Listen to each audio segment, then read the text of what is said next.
All right, day three. Day three, we are learning to determine what makes the Bourbon monarchs of France absolute rulers. So we're trying to focus on what ways did the Bourbons of France meet the six traits of an absolute monarch, and how could Louis the 14th's actions be viewed as an abuse of power. So when we look at France, one of the main things that are going on in France, they are like killing each other left and right over religious conflict. So if we remember, you have Protestantism spreading from Germany, going westward. It will end up going into France. And France has devout Catholics, but also in the south. But in the northern parts of France, people were turning Protestant. And so they clash, like not just the political leaders, and the nobles, but the average citizen, like your peasant, was involved in this conflict, and it was costing a lot of loss of life. So that's what's pictured here. Churches being burned, Protestant churches, Catholic churches, priests, fathers, all of these people dying in this conflict. And so Henry IV is going to be king, and he's going to look at the religious climate in his country and realize that this fighting has to stop. And he, while remaining Catholic, he had Protestant tendencies. He appreciated the questioning attitude of Protestantism and using the Bible. And so he will be more lenient in his approach to controlling religion. So if we look at what religion was being practiced,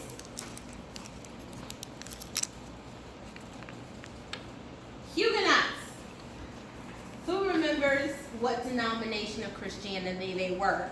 Remember, it was a group of Christianity. It started in Switzerland and Geneva. So think back. What religion would they be? Use the choices and answer that question. So the Bourbons, what Henry decides to do in order to keep peace in that tough religious climate, he decides to issue the Edict of Nantes. And the Edict of Nantes is going to allow religious tolerance, but structured religious tolerance. So it wasn't quite religious freedom. What it does, it declares is that Huguenots can live in France in peace. They can set up houses of worship in some cities, but not in others. So ultimately what happened was Henry tried to separate the Catholics and the Protestants. If you wanted to be Protestant, you could be Protestant all you want. You could worship publicly. You could have a church as long as you were in the northern cities of France. If you were in the southern cities of France, you could be Protestant, but you had to keep that on the hush because that's where most people were Catholic. So to appease that Catholic and to stop people from fighting. Now this is going to put a Band-Aid on a gunshot, but it does calm down some of the tensions enough for him to govern and rule. And Henry IV is going to be the first example of a strong monarch, but he is not the best example. The best example of an absolute monarch altogether is Louis XIV. So the Bourbon monarchs ruled France. They're going to be the most powerful monarchs in France. They are going to rule absolutely and then end up losing their heads because of it. So we'll talk about the losing their heads later. That's a whole nother unit. But just know that there's a price to pay for this absolute rule. So if we're looking at the French word that is in your notes, l'état c'est moi, literally means, like in English, I am the state. And the person known for saying that was Louis XIV. And so he basically set up himself to be so important in France that every decision ran through him first. He had his hands in everything. So he could make that claim that he was France. That's what he means by saying, I am the state. He was France. So ruled for 72 years. He started ruling when he was 14 years old. And the reason why he wanted to be a strong monarch is because he lived through the 30 Years' War. We're going to talk about the 30 Years' War at the end of the notes. But he saw what it did to his own family. He had to go into hiding, where he almost killed himself. He was so anxious over what the people were going to do. And so from that point onward, he felt like he had to be in strict control of the people in order to preserve his own life. All right, so the first thing is how he controls the nobility and the judicial system. So he's going to do both of these at the same time. A part of the thing that he feared from the 30 Years' War was the power of a noble. Now, the nobles, why fear the nobles? The nobles are people who could potentially replace the king. They are born into the line of succession. So if a king dies with no heirs, they would be like the highest noble up would be the next king. And so that was part of the things that he witnessed also with this 30 Years' War. Different nobles trying to vie for power to end up being king, killing off other kings. So he wanted to keep a strict control over them. So first thing that he does is to limit their power. Nobles in France. So France is divided up into regions in this time, kind of like Louisiana is divided up into parishes. There are dukedoms. So like there was a Duke of Orleans. He controlled Orleans, France, and he was the rule of law in that territory.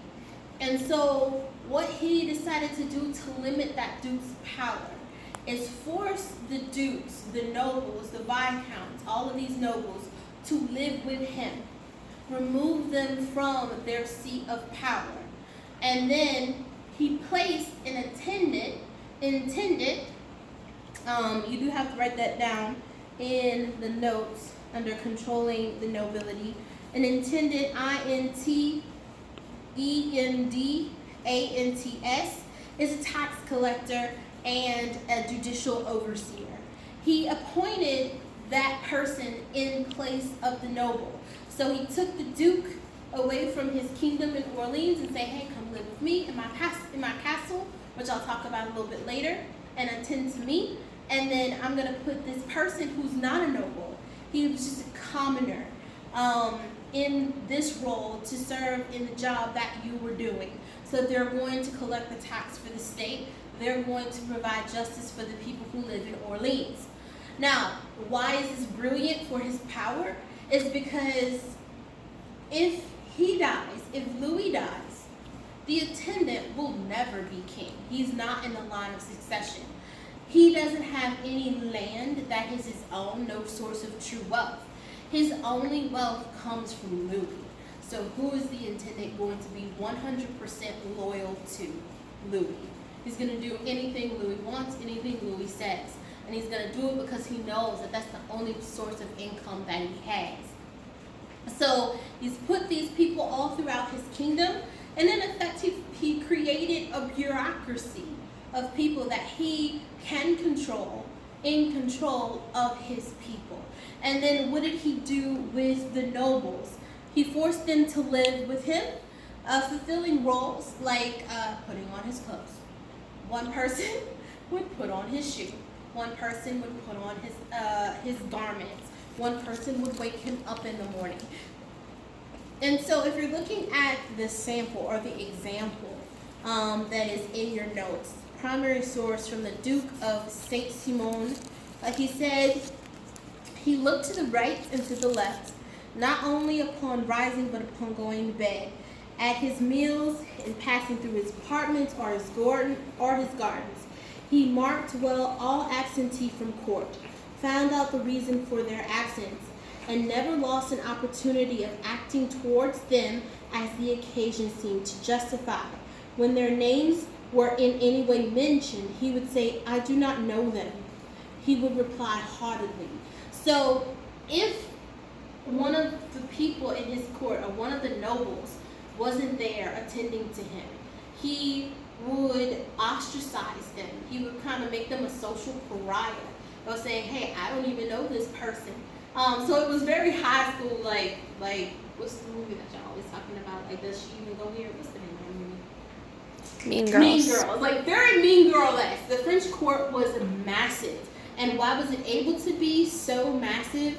We'll talk about when we get into molding the public opinion.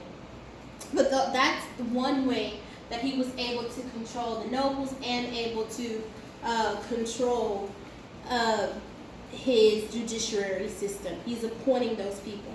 Now, how does he control the economy?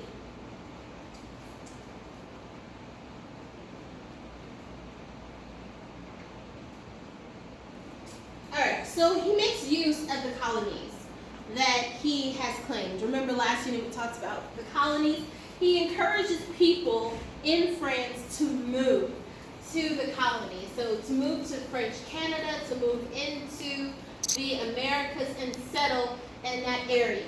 One of the main things that he wanted out of that was to mass produce fur.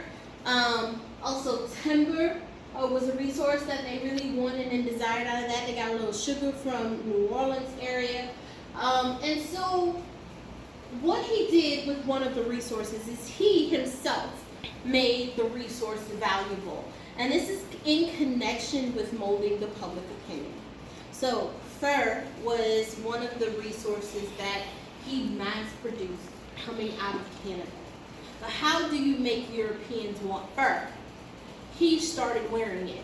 So he became like the Kim Kardashian of France. And he would start these fashions. He started lining his garments with fur and making that something to be treasured. And so when he started doing it, all the nobles in his court started doing it. They would go off and visit other people in other nations, and they started doing it. So France became like the fashion capital of Europe, which technically it kind of still is the fashion capital of the West. Like there's a huge fashion week. I know New York has a fashion week, but France Fashion Week is like way outdoes anything that we do over here. And so by setting that standard of French fashion, he basically made a resource that wasn't actually very wealthy in comparison. And so the style of clothing, not so much the textile itself, because those things could be made anywhere, but people wanted seamstresses and clothes that were designed in France, and then they were buying that and adding to the source of wealth in France. How did he control the military? Engaging in war. France's favorite enemy is England. Ironically, a lot of people's enemies are England. But France waged war specifically to gain territory. And this was something that Louis supported. He felt by having more land in Europe, he could gain more power. So a lot of these wars, it bled the money that France was making, and it really didn't prove to be a good economic plan. Like his plan of expanding the territorial size of France didn't really have that much effect. All he did was lose colonies as a result of losing wars. So he engaged in wars with all of these countries. I'm going to just list them out so you know just how vast the war effort was. The Dutch with the Netherlands, England, Spain, Sweden, Austria, Germany, Italy. Basically, everybody in Europe got a little bit of France. But France wasn't really that strong to defeat all of these people. And they ganged up against him. And then he really had no allies. So not very good political strategy on Louis' part. But there was no one there to check his power and say, hey, maybe we shouldn't fight all of these people at one time. And so that ultimately cost France a lot of influence. Now, going back to him molding the public opinion. um, France, Louis himself called himself the Sun King. When you think about the sun, what are some words that you could say symbolizes the sun? I would say light. You cannot use mine to answer this question. So, but if you're looking at it, if France, if he is the state and he is the Sun King, then France is a light. It's the model to be drawn towards. And one of the prestiges of France was its opulence, its wealth, and he needed to display that. So if you're going to set the standard for what is fashion, the standard for what is wealth, his house had to be very wealthy. And so insert the Palace of Versailles, which cost billions of dollars. It's ridiculous. Let me see, where is my, there we go. Alright, so this slide, yeah, you can actually click on it.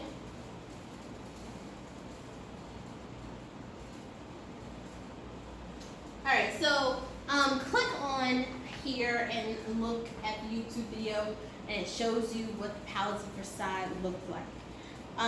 And the main thing that I want you to know is just how big it was, and remember why it was so big. He forced his nobles to live in his palace with him, and that's nobles throughout all of France. So in order to do that, you had to have a place for them to sleep. They're not going to get on a cot. They have their own apartments. And so that went into the size of France, and that court life, it dealt with entertaining all of these nobles. He was spending about $3 billion just on overall maintenance of this estate year after year after year. So all of this opulence, you think about it, if he's spending $3 billion every year on the maintenance of his own house, what isn't that money going towards? Think about the non-noble people who aren't living in Versailles. Why is he living in Versailles in the first place? It's because he actually wants to distance himself from his own people. It's 11 miles outside of the capital city of Paris. He didn't want to live in Paris anymore because he feared his own people. That's why he was such a control freak. And so when you look at that in conjunction to some of the religious decisions that he made for his people, one of them was to issue the Edict of Fontainebleau. The Edict of Fontainebleau revoked the Edict of Nantes. So remember I said Henry IV. He was the one to bring some sort of religious peace to France by allowing Protestantism, allowing Calvinism. Louis is going to revoke all that. He's not going to allow Catholics to have free reign in any part of his kingdom, the northern part or the southern part. Everyone had to be Catholic. And he even supported other Catholics persecuting the Calvinists. Like, you could beat up a Calvinist in the street and there would be no repercussion. So think about why Louis would do this. What does he gain by forcing everyone to be Catholic? So go ahead, write that in, and we'll talk about that a little later.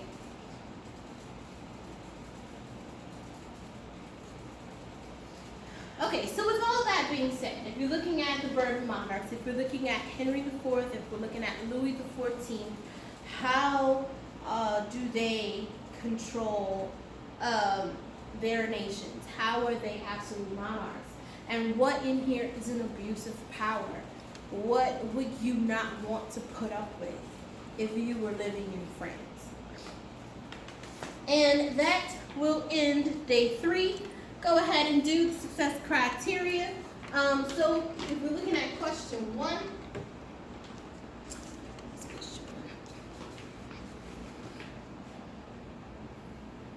how did the Bourbons of France meet the 6 traits of an absolute monarch? They controlled the religion with the Edict of Fontainebleau and the Edict of Nantes, if we're looking at both kings. Controlling the military by waging war with the neighbors to expand the territory. controlling the economy by making fur valuable, by building the Palace of Versailles, spending all of that money on himself, basically, instead of his people. And then setting the cultural standard. Him being the Sun King, because he is that cultural standard, really does make him the best example of an absolute monarch. Because not only French people bought into it, everybody in Europe did.